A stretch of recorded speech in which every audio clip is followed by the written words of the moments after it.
বিচার চাই, বিচার চাই, বিচার চাই, বিচার চাই, বিচার চাই, বিচার চাই, বিচার চাই। সাংবাদিকদের নিরাপত্তা, সাংবাদিকদের নিরাপত্তা। দিয়েছি সারা বাংলাদেশের ন্যায় আমাদের একজন সহকর্মী তুহিনকে যেভাবে হত্যা করা যায় সন্ত্রাসীরা তার বিচারের দাবিতে এবং তাদের ফাঁসির দাবিতে, কারণ এই জঘন্যতম কাজটি আমরা সাংবাদিককর্মীরা মেনে নিতে পারিনি। যারা জনগণের কথা বলে, মানুষের দুঃখ দুর্দশার কথা বলে, দুর্নীতির বিরুদ্ধে কথা বলে, সন্ত্রাসের বিরুদ্ধে কথা বলে, চাঁদাবাজের বিরুদ্ধে কথা বলে, তারা নির্ভয়ে নির্বিঘ্নে সাহসিকতার সাথে এই সংবাদ পরিবেশন করে যাবে। জনগণের সাথে থেকে রাষ্ট্রকে সঠিক পথে পরিচালনা করার জন্য তারা দায়িত্ব পালন করে যাবে।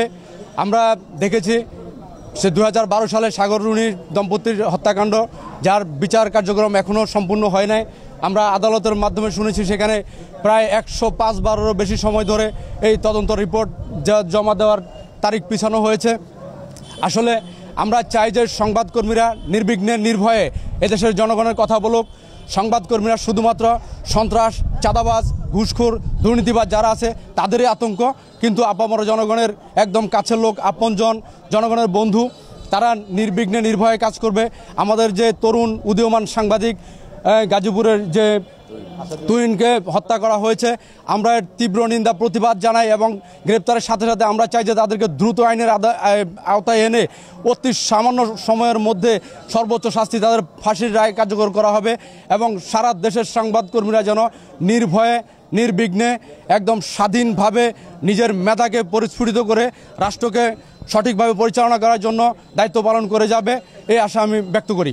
আসলে তুহিনকে যেভাবে কুপিয়ে হত্যা করা হয়েছে, আমরা এই ঘটনা প্রত্যক্ষ করতে গিয়ে হতাশ হয়েছি। আমরা যারা সাংবাদিক, আমরা আমাদের আগামীতে যে নিরাপত্তা নিয়ে উদ্বিগ্ন।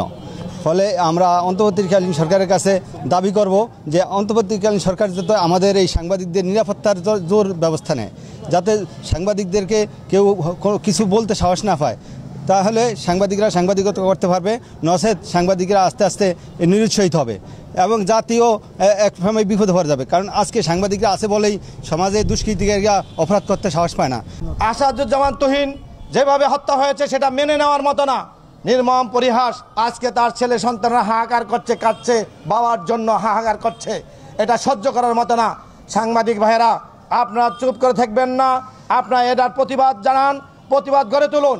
যতদিন পর্যন্ত এই হত্যাকাণ্ডের বিচার না হবে ততদিনই আমাদের এই প্রতিবাদ চলবে, মানববন্ধন চলবে, মিছিল মিটিং চলবে।